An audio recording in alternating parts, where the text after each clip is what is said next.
My names are Professor Henry Buisa. I teach entrepreneurship at the Jomo Kenyatta University of Agriculture and Technology in Kenya. Today, I have been invited to come at the African Union, IBAR. You see those flags? I've been invited to come here to talk about a SWOT analysis for livestock value chains in the regions of Africa. That means North Africa, South Africa, Central Africa, West Africa, and East Africa. So I'm presenting this SWOT analysis talk to regional representatives of the 5 African regions. Those flags represent the countries that make up the African Union. And the talk is about SWOT analysis. I am talking to livestock experts in the 5 regions of Africa: North, South, East, West, and Central. So, SWOT as a tool of analysis was born in the 1960s at the Stanford University, led by a team led by Albert Humphrey.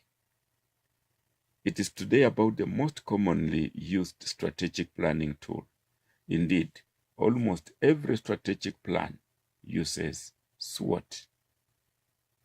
It has been growing and developing over time. What is SWOT? This tool used for situation analysis. You can see this diagram. It has S, W, O, and T. S is for strengths, what we are great at. In this case, what is this region great at relative to the selected value chain? W is weaknesses, where we struggle. What does this region struggle with relative to the selected value chain? O are opportunities. What's on the horizon that we can take advantage of? What is out there for our region to take advantage of relative to the selected value chain? T are threats. What's on the horizon that can derail us? What is out there to derail the region relative to the selected value chain? Let's revisit this again. Strengths, what we are great at. Weaknesses, where we struggle. Opportunities, what's on the horizon that we can take advantage of. Threats, what's on the horizon that can derail us. Now let's look at the specifics. Strengths will be the positive, tangible, and even intangible attributes internal to an organization. They are within the organization's control. Weaknesses will be factors within an organization's control that detract from its ability to attain the desired goal. These are areas that should be improved. Opportunities are external attractive factors, those opportunities which can be tapped to propel the organization ahead. Threats are the external factors beyond the organization's control which could place the organization at risk. The organization may benefit by having contingent plans to address them if they should occur. Now we can draw a horizontal line in the middle of this to separate SW from OT. You can see that as the arrow points up, those are internal, be above the midline, horizontal. Those are internal subjective conditions and factors that can be manipulated internally. But below the line are external objective conditions or factors that cannot be manipulated internally. But then, what actually can SWOT do? SWOT can help us identify and analyze strengths within the region. SWOT can help in the identification and analysis of weaknesses within the region. It can help in opportunities identification, and it can help in identification and the deterrence of threats. This is basically what SWOT can do for our region or for regions. But most importantly, SWOT helps to formulate strategies. Every organization needs a strategy for success. With the help of SWOT, the various angles with respect to strength, weakness, opportunity, and threat can be zeroed in, and the strategies with respect to the organization could be formed. In other words, the purpose of a SWOT analysis is to be able to design strategies out of the analysis. It all starts with a situation analysis. You do a situation analysis. This situation will be internal analysis and external analysis. What we mean by situation analysis, this is the process of identifying and evaluating existing internal and external elements that may impact an organization's ability to achieve its objectives. As you can see, the internal analysis are composed of weaknesses and strengths. The external analysis is opportunities and threats. The SWOT is therefore developed from those bottom four elements. SWOT: strengths, weaknesses, opportunities, and threats. Now, what we do with the strengths, weaknesses, opportunities, and threats? When we identify weaknesses, the idea is to resolve them, to reduce them. For the strength, we want to build them, we want to enhance them. For the opportunities, we want to exploit them, we want to expand them. And for the threats, we want to avoid them, we want to thwart them. So, there is some relationship between what we normally call PESTEL and SWOT analysis. As you can see, we have the SWOT running down SWOT. But look at the O and the T. The PESTEL, social-cultural domain, legal regulatory domain, economic domain, political domain, technological domain, competitive domain, and environmental or physical domain. These elements, these domains are external to an organization, and they can either be opportunities or threats. You can see that the lines, opportunities can tap from all the domains that we have mentioned there in PESTEL, the same as threats. For example, social-cultural domain. Culture can be an opportunity, but it can also be a threat. Therefore, it's important to analyze what aspects of culture are opportunities and what aspects are threats. For example, if you want to develop a pork value chain and you are in a Muslim-dominated region, then that will be a threat. But if you want to develop the same in, let's say, a Christian-dominated region, then it could be a threat. Legal, the laws and the regulations, some of them can be harmful, some of them can be supportive. Economic conditions, interest rates, money supply, there are aspects of that will be an opportunity and aspects that will be a threat. Political. If, for example, there is political goodwill to develop a value chain, that's an opportunity. But if there is political instability, then that could be a threat. Technology. If we have too obsolete technology, that could be a threat. But if new technologies are coming up every now and then that could be an opportunity. Competition. Competition can be a threat, but competition can also be an opportunity. We are told that PricewaterhouseCoopers was separate organization, for example, and they were competing, but now they have come together. So that means that with SWOT analysis, we could identify what aspects of competition could be positive to us or negative to us, and so to environmental, fiscal aspects. So when we are doing our SWOT analysis and we're looking at the pastel domains, we should be meticulous, very careful, see what of those are opportunities and which ones are threats. How has the presentation of SWOT format evolved? Yes, SWOT has evolved over time.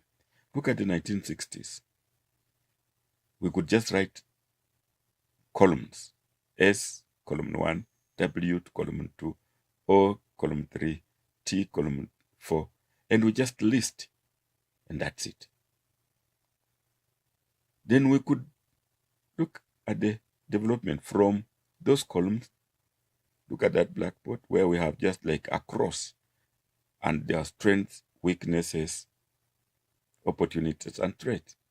It developed into like 4 cells, a 2x2 matrix, where we could list strengths, weaknesses, opportunities, and threats.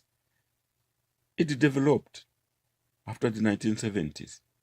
We start now getting a more a presentation that's like more customer friendly.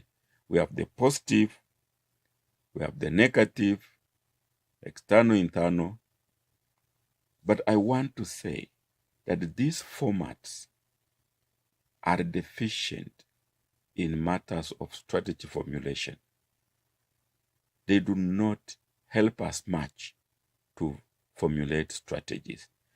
So in the 1980s, after the 1980s, a format was evolved with a 3x3 matrix, 9 cells.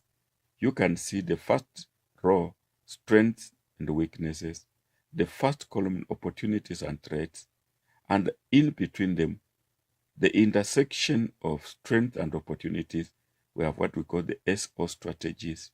The intersection of weaknesses and opportunities, we have what we call the WO strategies, and so on and so forth. Strength and threats, ST strategies, weaknesses and threats, WT strategies. Now this format is more user-friendly because it now gives us a chance to design those strategies, SO, WO, ST, WT. Now, to be meaningful, therefore, SWOT must be used to generate strategies. We must go beyond just listing the elements, the strengths, the weaknesses, and so on and so forth. We must use it to generate strategies. Of course, a strategy may be defined in various ways. A strategy is about deciding where you want to go and how you mean to get there. Strategy can be a declaration of intent. This is what we want to do, and this is how we intend to do it. Strategy define long-term goals, but they are more concerned with how those goals should be achieved. So the how to achieve, the activity to be undertaken are what we call strategies. Strategy is the means to create value. Here, therefore, is your SWOT template. Remember, we said we have 9 cells, a 3x3 matrix with 9 cells. The first cell is showing us Look at the directions. There's a diagonal in the cell. The directions look facing left to right. Those are internal subjective conditions. But top-down direction is external objective conditions. So let's start. We identify strength. In this cell, we list all the positives that will make the value chain be readily implemented or to prosper. Here we can include competitive comparative advantage of the region. They are subjective because we can drive them. Then weaknesses. Here we list all the negatives or deficiencies that could stand in the way of implementing the value chain. They are subjective because they can be manipulated. First column, opportunities.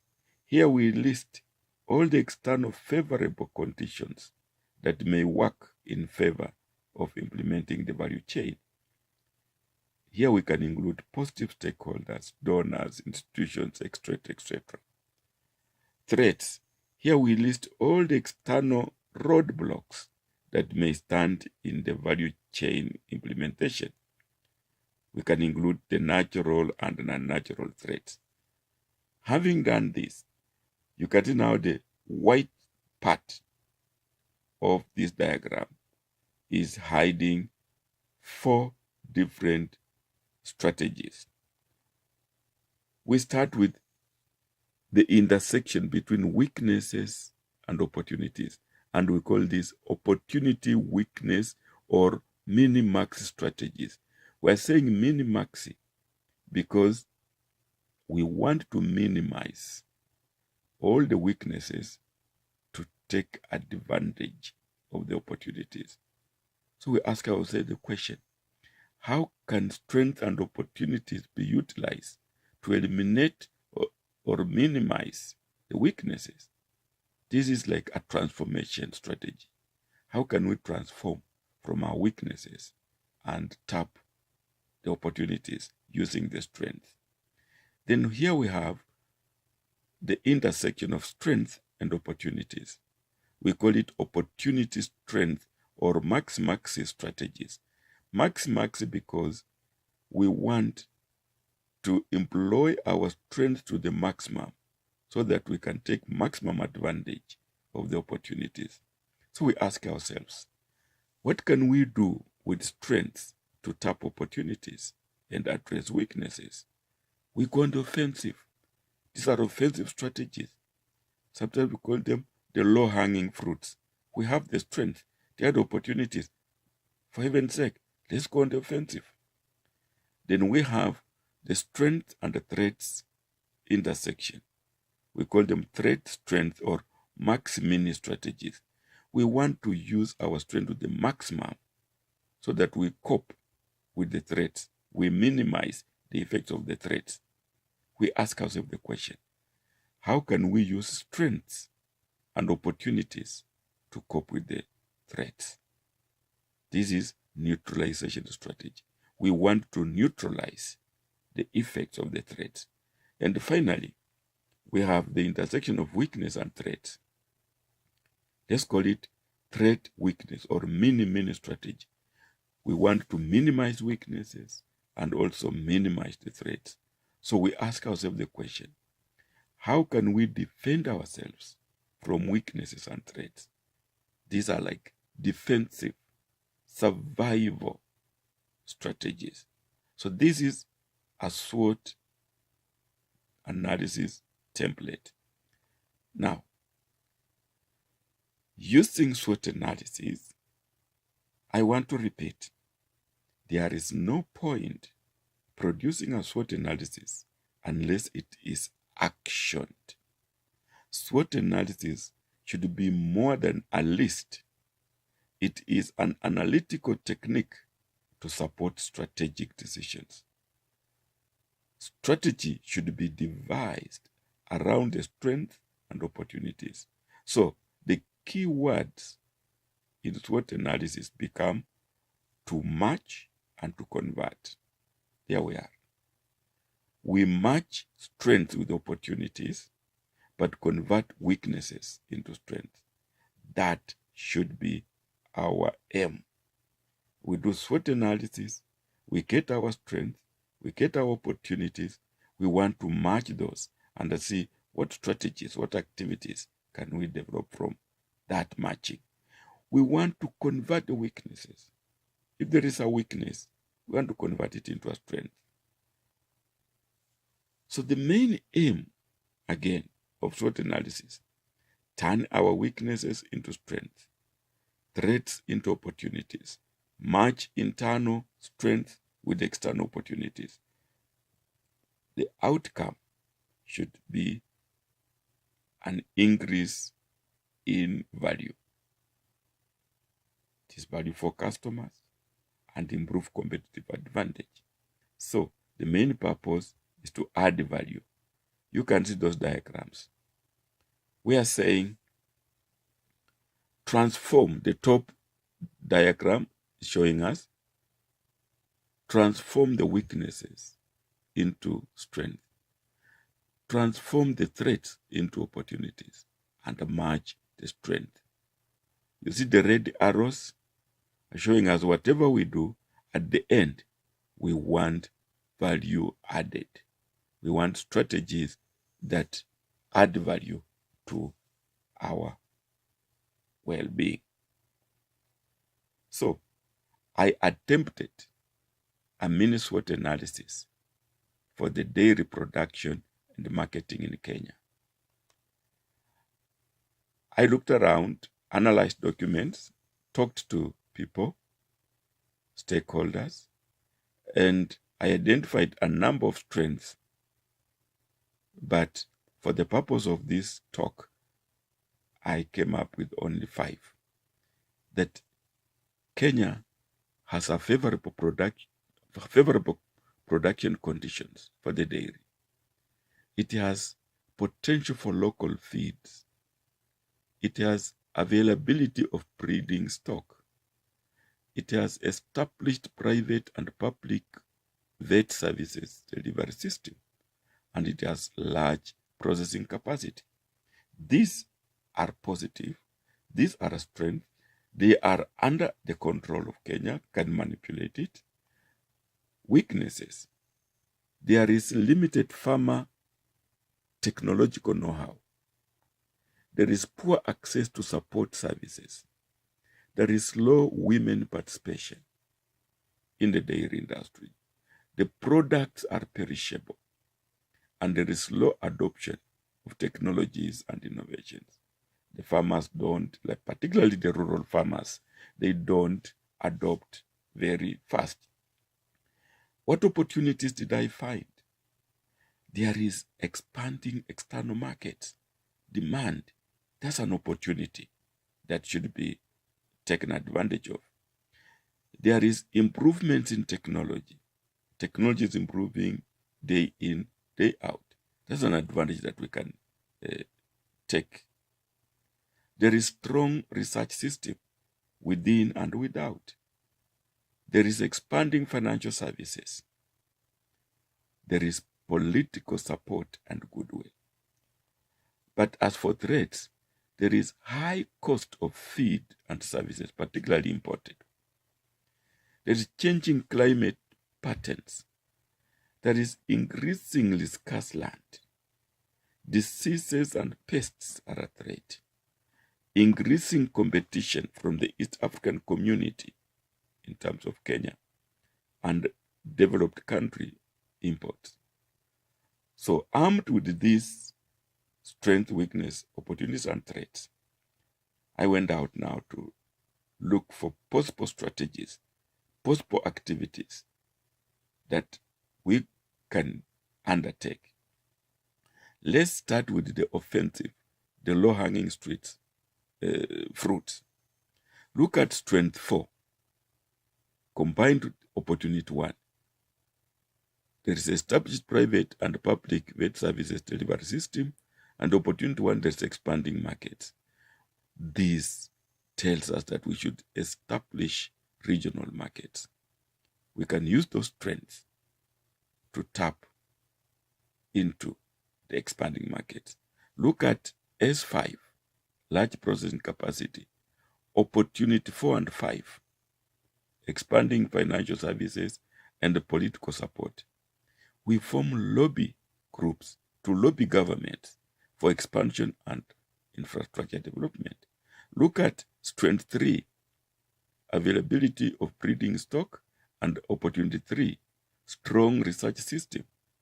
We want to invest in breeds diversification. Let's go to weaknesses. Weakness 4, product perishability. Opportunity 2, improvements in technology. We want to train in value addition. If milk is perishable, we can add value to milk, make it cheese, make it so that we increase its shelf life. Look at weakness 5, low adoption of technologies, and opportunity 5, political support and goodwill. Again, lobby the government to incentivize technological adoption. Let's use the media, the radio, the TV to appetize the public or the populace to adopt technologies. Look at weakness 1, limited farmer technological know-how. Look at opportunity 5, political support and goodwill. We want to encourage community participation using the political goodwill.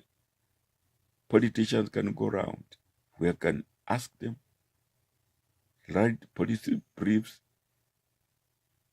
for them to preach the gospel of community participation. Look at weakness number 1 and 2, limited technological know-how, poor access to support services, and look at opportunity 4 and 5. We can set up incubation centers, incubate for the asymmetry reduction. Let's come to the maximini. Look at strength 2, potential for local feeds. Look at threat 1, high cost of feeds and services. We can start training in local feeds production to counter the high cost imports. Look at strength 1, favorable production conditions. Look at threat 2, changing climatic patterns. We can establish water harvesting techniques. We can train farmers to harvest water and, circumvent the changing patterns. Let's come to mini. Look at weakness 1 and 2 and threat 2 and 4. Weakness 1, low technological know-how. Weakness 2, poor access to support services. Threat 2, changing climatic patterns. And threat 4, diseases and pests. Why don't we lobby for setting up of livestock insurance? Look at W4 and T5, product perishability and increasing competition.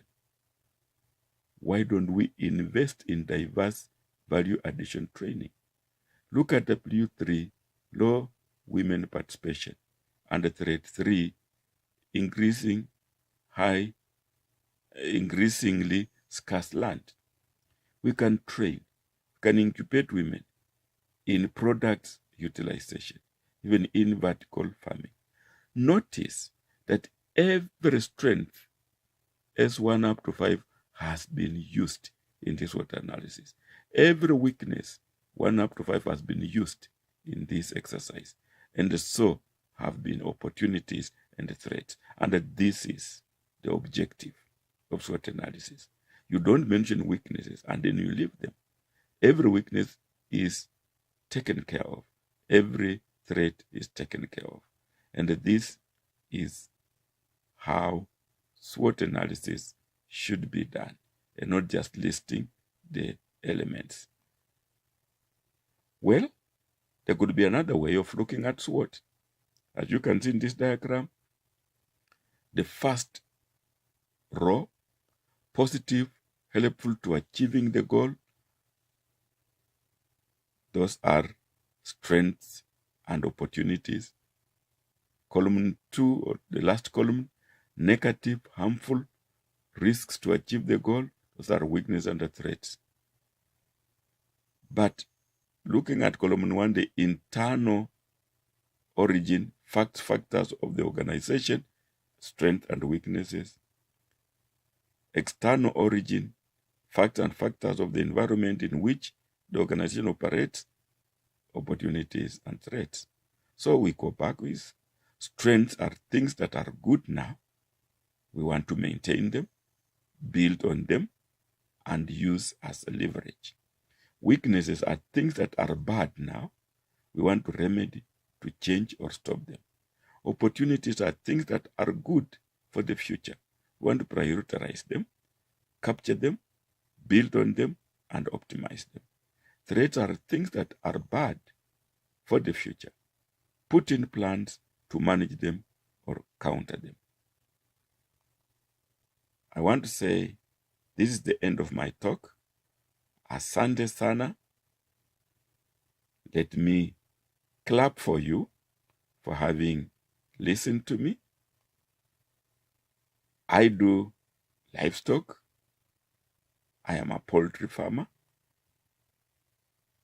My names are Professor Henry Buisa. My emails are buihem@gmail.com. I have a website, www.mukmik.co.ke, and my phone is 254-722-858507 plus 254-722-858507. Have a poultry value chain day, won't you? Thank you again for listening. I hope I made a difference. Thank you.